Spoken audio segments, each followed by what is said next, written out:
We remain steadfast in our commitment in delivering local news that matters, stories that inspire, enriching the lives of Filipinos in the Philippines and across the globe. This is your GMA Regional TV. Buong puso para sa Pilipino. Ito ang inyong Regional TV News. Magandang araw, ito ang inyong Regional TV News. Hatid namin ang mga pinakamalaki at pinakahuling balita. Mula sa Visayas, ako po si Cecil Kibod Castro. Mula rito sa Mindanao, ako po si Sara Hilomen Velasco. At mula naman dito sa Luzon, ako po si Chris Zuniga.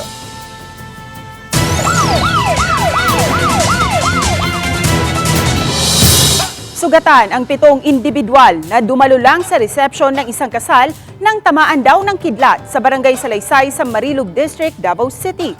Narito ang report ni Argil Relator ng GMA Regional TV 1 Mindanao. Agad isinakay sa rescue vehicle at ambulansya ang 6 na individual, kabilang ang 2 minor de edad, matapos daw tamaan ng kidlat sa Barangay Salaysay, Marilog District sa Davao City. May isa pang tinamaan din ngunit hindi na raw nagpadala sa ospital. Dumalo lang sa resepsyon ng isang kasalan ang mga nasabing biktima nang bigla raw kumidlat. Oh, kit andyan na mo. O andyan, siga yun sir, nga kalayo sir. Tumbag yun sir. Yan, gahi ng uban. Kalihok yun. Una raw tumama ang kidlat sa puno ng niyog bago tamaan ang mga dumalo sa reception. Nasa ligtas ng kalagayan ang mga biktima at nakatakda ng makalabas sa ospital. Ayon sa tala ng barangay, ito na ay kalawang pagkakataon na may tumamang malakas na kidlat sa kanilang barangay. Atong niaging tuig, mo to'y first time nga naigo sa kilat dire. On this spot yun to, tulo ang duha ang namatay, isa ang nabuhi. Ayon sa Pag-asa, dapat na maging mapagmatsyag, lalo na kung may mga pagkulog. Kung naata sa gawas, kung naay mga thunderstorms, labi na kung overhead, musulod yun ta sa balay. You stop, labi na kung paggamit og cellphone or mga electrical appliances. Mula sa GMA Regional TV 1 Mindanao, Argil Relator, nagbabalita para sa GMA Integrated News. Nasawi ang 47 anyos na babaeng residente ng Barangay San Vicente, Santo Tomas City, Batangas matapos mabangga ng isang closed van habang nakatayo lang umano sa gilid ng kalsada pasado alas 5 ng umaga kahapon. Sa investigasyon ng PNP, patungo sana sa Calamba City, Laguna ang closed van nang mangyari ang aksidente. Nadala pa sa ospital ang biktima pero idineklarang dead on arrival ng doktor ayon sa PNP. Nadamay rin ang isang tindahan matapos na sumalpok dito ang closed van. Nakatakdang mag-usap ang may-ari ng tindahang nasira at driver ng nakabanggang sasakyan. Sinusubukan pa ng GMA Regional TV Balitang Southern Tagalog na makuhanan ng pahayag ang mga sangkot sa aksidente. Yung pong ating sasakyan ay hindi naman po gaanong kalumaan pero hindi po brand new. Fault po ng driver and yung sasakyan natin ay nasira. Nasira po yung steering mechanism niya. Kaya kahit po yung pedestrian ay nasa tabi na ng karsada, ay ito po ay nabundol po nung sasakyan. Isang lalaki naman ang nasawi matapos na bumangga ang minamanehong tricycle sa isang van sa bayan ng Pili, Camarines Sur. Habang ang pickup na nakahagip naman sa tricycle na naging dahilan ng aksidente, patuloy pang hinahanap ng otoridad. May detalye si Chris Novello ng GMA Regional TV Balitang Bicolandia. Nitong Lunes, Abril 29 nang i-post sa social media ng pamilya Cerneches ang CCTV footage na ito kung saan makikita ang isang tricycle na nahagip ng isang pickup na nagresulta sa pagmangga sa isang van sa National Highway ng Barangay Cadlan, Pili, Camarines Sur. Ito ay para mas papabilis ang paghanap sa driver ng pickup na basta na lamang tinakasan ng 58 anyos sa tricycle driver na nasawi sa nasabing aksidente. Dahil halos isang buwan na mula nang mangyari ang aksidente, pero hanggang ngayon, hindi pa rin nabibigyan ng hustisya ang pagkamatay ng biktima. Sa kununyan, masasabi tayo nangangapa pa po sa dilim. Kasi sagkod ngunyan wala pang malinaw po na resulta. May pa pong ipigano sa muya na o arog ka ini ang update ni sa Indo. Hindi na humarap sa kamera ang Pili MPS pero ayon dito, nagpapatuloy pa ang kanilang investigasyon sa insidente pero pahirapan daw ang pagtukoy sa pagkakakilanlan ng driver ng pick-up. Malaking tulong din daw ang CCTV sa lugar pero hindi rin nakuhanan ang plaka ng pick-up. Sa kabila nito, umaasa pa rin ng pamilya ng biktima na mahanap ng mga otoridad ang naturang motorista para masampahan ng kaso. Samantala, hindi nasasampahan ng kaso ng pamilya ang driver ng van matapos magkaareglo ang mga ito. Mula sa GMA Regional TV Balitang Bicolandia, Chris Novelo nagbabalita para sa GMA Integrated News. Nahulikab ang suntukan ng alkalde at vice-alkalde ng bayan ng Tobias Fornier sa Antique dahil umano sa ayuda. Ang detalye sa report ni Adrian Prietos ng GMA Regional TV 1 Western Visayas. Makikita sa video ang pagtatalo ng dalawang lalaki sa harap ng isang truck sa Tobias Fornier Antique. Isa sa kanila ay si Mayor Ernesto Tanglangit III na nagpost ng video online. Habang isa pa ay si Vice Mayor Jose Maria Fornier. Ilang sandali pa, sumakay ng truck ang vice-alkalde at pinaandar ito. Sumakay rin ang alkalde at nagagawan sila ng susi. Pagkatapos nito, lumipat ang dalawa sa likurang bahagi ng truck. Sa isa pang videong kuha sa lugar, makikitang tila isinasara ang pinto ni Vice Mayor Fornier at ang umano'y panununtok sa kanya ni Mayor Tahanlangit. And then hasta nga nanaog na kami, hasta nga sige po ng baisay, hasta nga ginlampusan niya ko sang pirta, sang truck. Eh gusto niya isirado at dito na nag-umpisa ang tanan. Ang pinag-ugatan ng away, ang karga ng truck sa 800 na family food packs mula sa DSWD na ipamimigay sa mga apektado ng El Nino. Ayon sa statement na inilabas ni Vice Mayor Fornier sa kanyang social media account, ang food packs ay kanyang ni-request kay Antique Governor Rodora Cadiao upang ipamigay sa mga residenteng hindi makakatanggap ng ayuda. Ngunit, pagbalik ng truck mula sa bayan ng San Jose, hinarang umano ito ng grupo ng alkalde sa Barangay Balud sa Tobias Fornier. At doon nagsimula ang kanilang hindi pagkakaintindihan. Sinubukan ng news team na ma-interview ang vice-alkalde ngunit hindi pa ito sumasagot. Ayon naman sa alkalde, hindi nasunod ang proseso sa pamamahagi ng food packs kaya ito pinigilan. Dumating sa Tobias Fornier si DSWD6 Director Attorney Carmelo Nochete.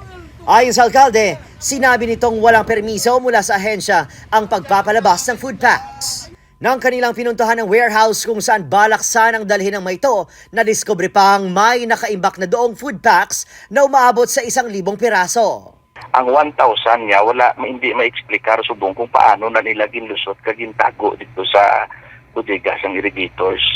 Si Governor Cadiao hindi nagpaunlak ng recorded interview sa news team. Pero nilinaw nito na may permiso galing sa kanya ang pagpapalabas ng food packs. At may autoridad din umano ito bilang chairperson ng Antique PDRMC. Ngunit sa pagkakalam nito, 500 food packs lang ang ipinadala sa Tobias Fornier. Dumistansya naman ito sa insidente at ipinaubayan na lang ito sa pulisya. Sinatahan lang ito Fornier parehong humingi ng tawad kaugnay ng pangyayari.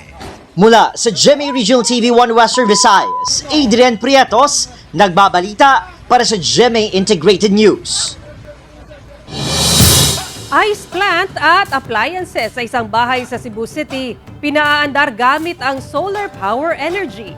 Kung paano, alamin sa ulat ni Alan Domingo ng GMA Regional TV Balitang Bisdak.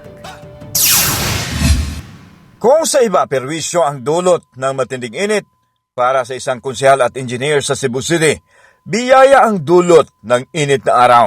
Pinapagana ng solar power ang kanyang ice plant at ang appliances sa loob ng katabi nitong bahay sa Barangay Talamban sa Cebu City. Sa tulong ng malalaking solar panel, kinukulikta nito ang enerhiya mula sa araw. Iniipon sa isang storage na siya namang ginagamit sa pag-supply ng kuryente sa mga kagamitan. Ikan sa controller, iyang gi-charge ang atong mga battery. So gi-charge because ang kaning power na sa battery nato mo ni gamito nato inig ka gabi. Ipinakita ni Archibald ang mga makinarya sa ice plant na ginagamitan ng solar power. Kahit na umabot sa 1.2 million pesos ang kanyang nagastos, subalit matagal naman niya itong mapapakinabangan Sa loob ng kanyang bahay, makikita ang dome na nasa sentro at ito ang direktang nagbibigay liwanag sa buong bahay. Sa tulong ng solar power, malaki ang natitipid niya sa kanyang secondary commercial power source. Ang energy sa sun, akong gingon ganina Alan nga infinite, renewable, di gyud mahurot. So, well, of course, sa usa ka engineer, ako ginanggi paninuha nga ma-prove nako sa mga katawhan nga ang energy sa sun magamit nato. Ang wastewater na nagmumula sa mga solar-powered na kagamitan ay nagagamit rin sa pagdililig sa mga puno at halaman sa paligid ng bahay. Sa ngayon, itinuturo na rin ng konsehal ang paggamit ng solar power sa matanggapan ng Cebu City Hall. Mula sa GMA Regional TV Balitang Misdag, Alan Domingo, nagbabalita para sa GMA Integrated News. Umabot na sa mahigit 1 bilyong piso ang pinsala sa sektor ng agrikultura sa probinsya ng Iloilo dulot ng epekto ng El Nino. Kaya inirekomenda na ng PDRRMC ang pagdedeklara ng state of calamity sa probinsya. May detalye si Zen Kilantang Sasa ng GMA Regional TV 1 Western Visayas, live mula sa Pavia, Iloilo. Zen?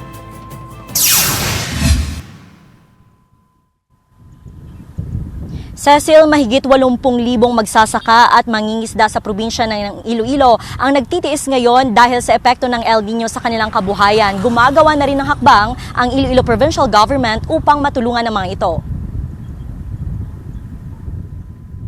Dito sa Pavia, Iloilo makikita ang bitak-bitak na mga palayan kaya hindi muna sa ngayon makapagtanim ang mga magsasaka. Wala rin silang alternatibong mapagkukunan ng tubig maliban sa irigasyon na sa ngayon ay pansamantalang sarado pa dahil sa isinasagawang maintenance activity ng NIA 6. Ramdam din ang epekto ng tag-init sa ilang poultry farm sa Pavia kung saan inaalagaan ang iba't ibang hayop katulad ng manok. May ilan na halos nagkakasakit na. Maliban sa mga palayan, apektado rin ang mga palaisda gaya na lang sa bayan ng Dumangas.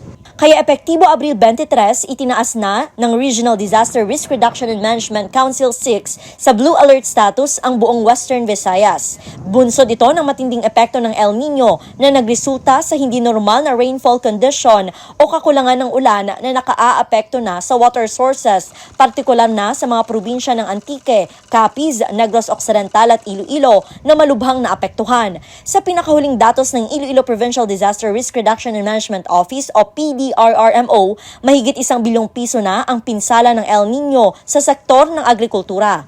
It was agreed by the council to declare the entire province of Iloilo that state of calamity because of the effects of El Nino. Kag ang basis naton for declaration is also anchored sa Memorandum Orders number 60 ng National Disaster Risk and Reduction Management Council. Sa pagdadeklara ng state of calamity sa Iloilo Province, magagamit na ang mahigit 61 million pesos na Quick Response Fund ng probinsya na ipamamahagi sa mga naapektuhan lalo nang nawala ng kabuhayan. Sa buong probinsya ng Iloilo, ang mga bayan ng Sara, Estancia, Bingawan at Pasay City ang nagdeklara na ng state of calamity.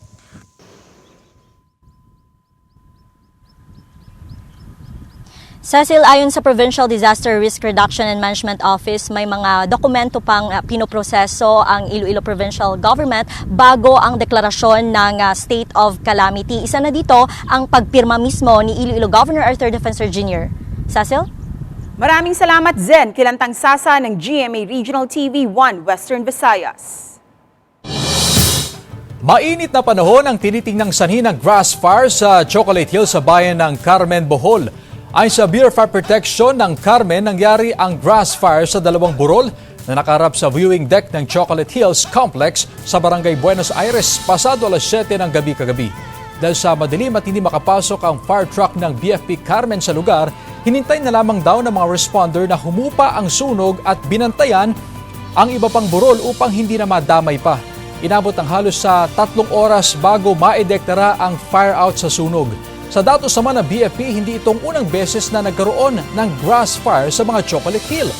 May mahigit sa 1,700 na Chocolate Hills ang matatagpuan sa mga bayan ng Bohol kung saan marami ang makikita sa mga bayan ng Carmen at Sagbayan.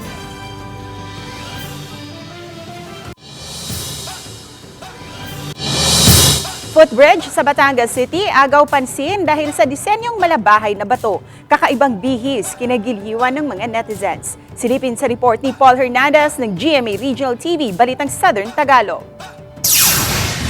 Hitsurang nakaka-time travel ang feels ng mga kapis na bintanang ito at mga life-size na rebulto. Pero hindi ito inilagay sa isang bahay, kundi sa isang footbridge sa Batangas City. Tila tumatawid ka nga raw sa nakaraan. Mas ma-preserve yung cultural heritage na meron tayo dito sa Batangas City. Napaka-unique po niya at nagre-reminisce po siya sa design ng ating mga vintage houses po. Nag-viral pa yan online ang i-post ni Teacher Jojo ang kuha niyang larawan na mistulang eksena raw sa nobelang No Limitangere ni Jose Rizal, Kabanata 7, Suyuan sa Azotea. Pero ang version niya sa overpass. Kumbaga na natin, na preserve natin yung heritage at hindi nakakalimutan ng makabagong henerasyon na dumaan pala tayo sa ganitong panahon. Bukod pa nga sa disenyo ng kapis na bintana na nakakabit sa magkabilang bahagi nitong footbridge, meron ding balustre sa bahaging ito na ideya at inisyatibo mismo ng Cultural Affairs Committee ng Batangas City LGU. Daan daw para mahikayat pa ang publikong gamitin ng footbridge sa pagtawid. Una muna, para maingganyan natin yung mga tao na gumamit ng overpass, make it interesting. So pagdaan nila sa loob, maganda yung makikita na sa loob. It will make the city more interesting and hopefully encourage tourism sa city. Ongoing pa rin daw ang pagde-develop sa malabahay na batong disenyo. Pagpapamalas daw ng mayamang kasaysayan ng lugar bago pa naging isang ganap na lungsod. Isa lamang daw ito sa iba pang footbridge sa lungsod na bibigyan ng bagong bihis. Mula sa GMA Regional TV, Balitang Southern Tagalog, Paul Hernandez, nagbabalita para sa GMA Integrated News. Ito ang inyong Regional TV News.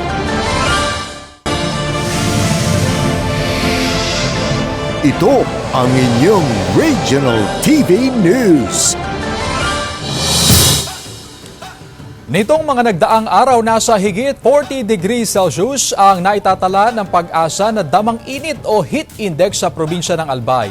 Ayon sa Bureau of Fire Protection, posibleng ang labis na init ng panahon ang naging sanhi ng sunog nitong April 29 sa halos 2 ektaryang damuhan sa barangay Marigondon sa bayan ng Piodoran, Albay. Ito'y dahil grassland ang karamihan sa mga lupain sa naturang lugar.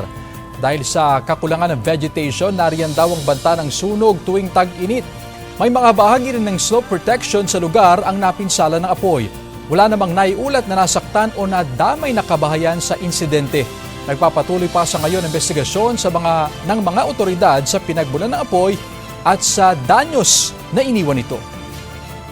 Yung tuyong lalong ng paghamog, then bumabagsak, and then nabagsakan yung tuyo. Then intense heat, nag-iinit yung ilalim niya. And then yun po yung nagpupos ng pag-produce na po siya ng smoke. Then dire-diretso na po yun.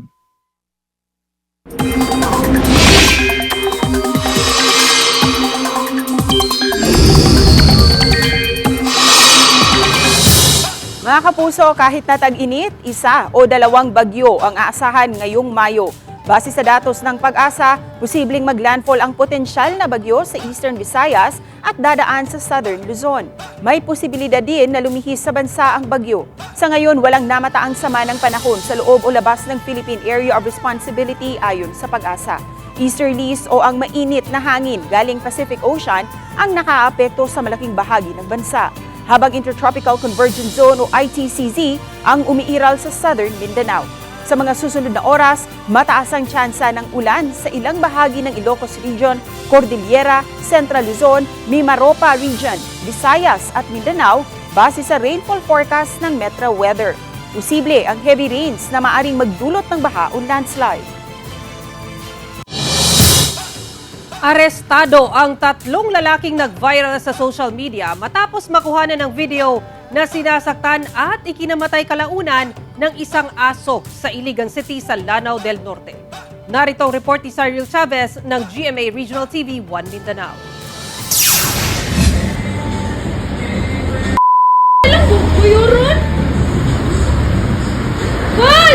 Emosyonal ang isang netizen matapos itong masaksihan ang ginawang pananakit ng 3 lalaki sa isang aso sa gilid ng National Highway sa Barangay San Miguel, Iligan City, Lanao del Norte.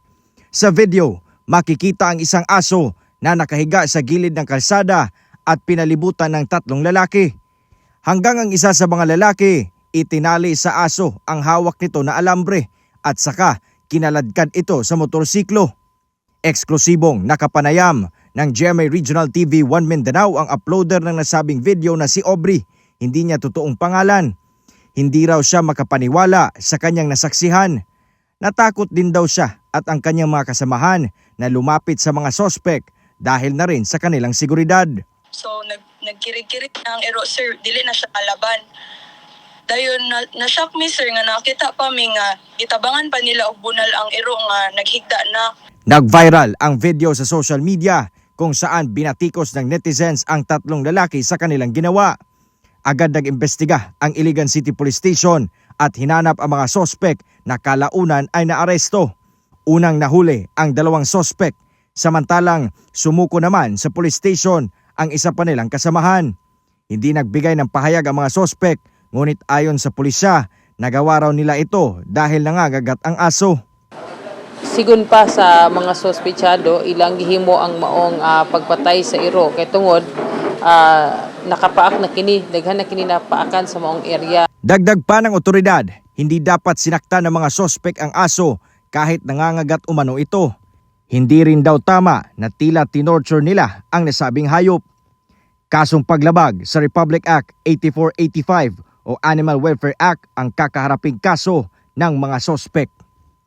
Mula sa GMA Regional TV 1 Mindanao, Cyril Chavez nagbabalita para sa GMA Integrated News. Ito ang inyong Regional TV News.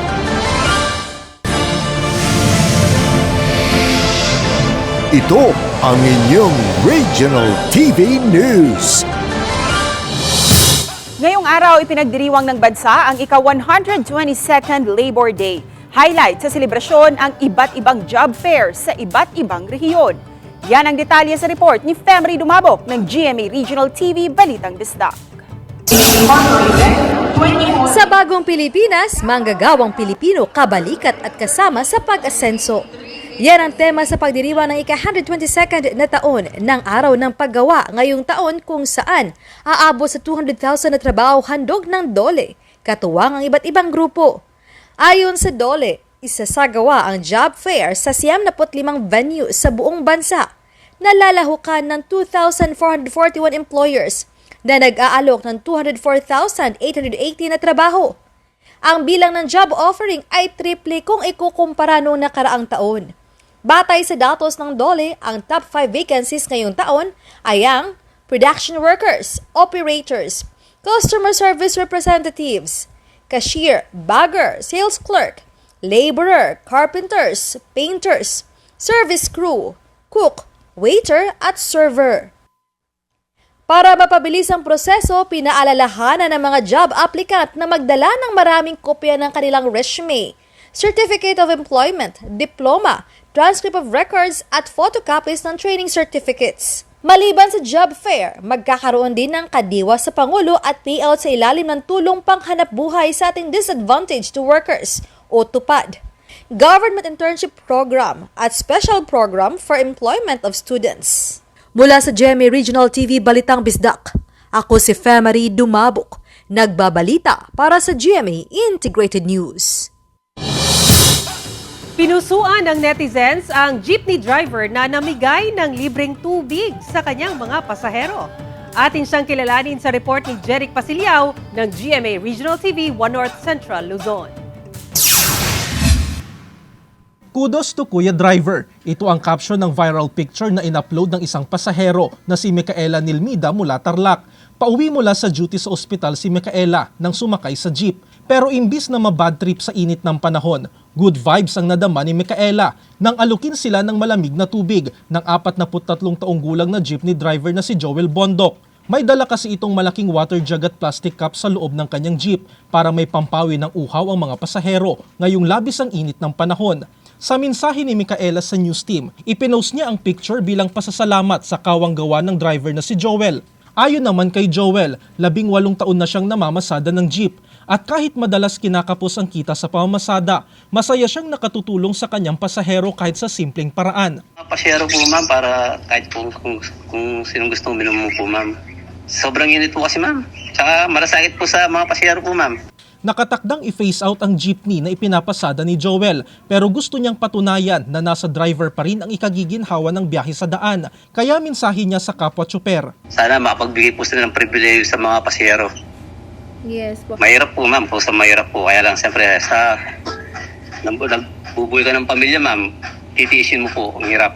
Walang bayad ang inuming tubig sa loob ng jeepney ni Joel. Sapat na raw ang ngiti at pasasalamat ng kanyang mga pasahero. Mula sa GMA Regional TV 1 North Central Luzon, Jeric Pasiliao nagbabalita para sa GMA Integrated News. Selebrasyon ng Kinalipay Isabela sa Negros Occidental dinagsa ng fans na nakibanding sa Kapuso Stars. Silipin sa report ni Eileen Pedrezo ng GMA Regional TV 1 Western Visayas. Naging mas espesyal ang selebrasyon ng Kinalipay Isabela sa bayan ng Isabela sa Negros Occidental dahil nakisaya ang ilang Kapuso Stars. Pagdating pa lang sa bayan, diretso na agad sina Prince Clemente, Bruce Roland, Hannah Persillas at Pecto sa Socio-Cultural Center para sa mga naghihintay na fans sa Kapuso Fiesta. On stage, ngiti ang saya ang dala ni Pecto sa fans. Pause naman muna sa pagiging kalas member sa asawa ng asawa ko, si Bruce Roland, dahil naging heartthrob siya for that night. Ang pa-cute at charm naman ni Prince Clemente, very effective sa girls. Mala concert performance naman ang dala ni Queen ng member Hannah Persillas. Napakainit ng pagtanggap ng mga taga-Isabela. Sobra ang saya ng tao. It was an amazing experience. Super saya, sobrang daming tao, sobrang taas ng energy ng mga tao. And sana makabalik po ako dito soon. Nako, talagang ibang Isabela. Talagang napaka-energetic nila at very lively. Sobrang nag-enjoy ako sa performance ko kanina dahil yung mga tao, punong-puno din sila ng energy. Kaya baliwala raw ang pagod ng Kapuso Stars basta makabonding lang ang kanilang fans. And we're really looking forward to the kind of entertainment na level up bala para sa amo na banwa. It's really something that people look forward to. It's something that they enjoy. Malaking bagay para sa LGU officials ang dalang saya ng Kapuso Stars sa mga taga-Isabela. Mula sa GMA Regional TV, 1 Western Visayas, Eileen Pedrezo, nagbabalita para sa GMA Integrated News. Samantala, mapapanood niyo pong episode na ito sa official website ng GMA Regional TV, www.gmaregionaltv.com. Pwede rin kayong bumisita sa aming official YouTube channel, GMA Regional TV, at i-click ang subscribe button para sa pinakamainit na balita mula sa mga rehiyon. Nais naming pasalamatan ang mga kapuso sa iba't ibang panig ng Pilipinas, maging ang mga kapuso natin abroad. Dahil sa GMA Regional TV, local news matters. Kami ang Regional TV News, buong pwersa para sa mas malaking misyon at mas malawak na paglilingkod sa bayan.